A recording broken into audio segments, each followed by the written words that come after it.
Do you ever notice how fear appears to be about 10 feet tall till you poke at it?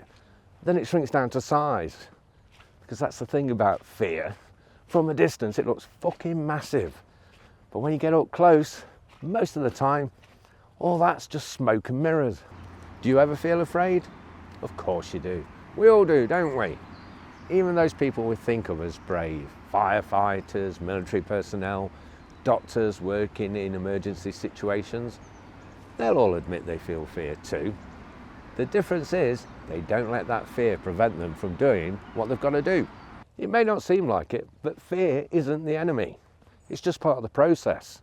It only becomes a problem when it paralyzes you. The thing is, fear isn't just a single entity.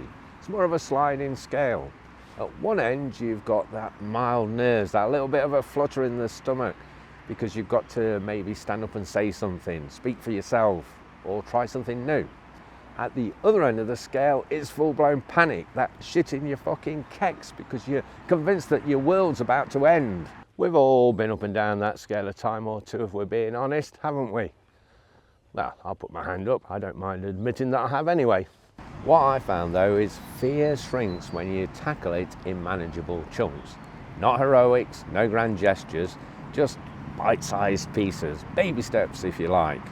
For example, if you've got a fear of heights, which I have, don't book a skydive straight away. Although I did actually do that when I wrote my first book for PTSD. But that was to prove that the EFT technique worked. But that's another story for another day. What you've got to do if you've got a fear of heights is find a ladder and go up to a point where you feel slight tension. And then just stop there and breathe and relax until everything feels fine and dandy. Then you go up another rung or two until you get that tension. And then you stop and breathe again. Each step forward builds confidence until you reach a point where you just look at it and go, what the fuck was I worried about that shit? But here's the funny bit, most of the suffering happens in our heads before we even start. We scare ourselves with imaginary disasters that never happen.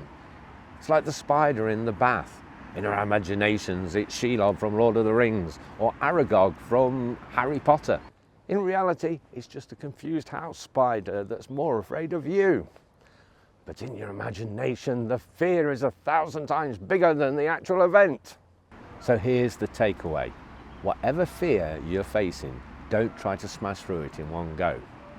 Break it down into laughably small steps.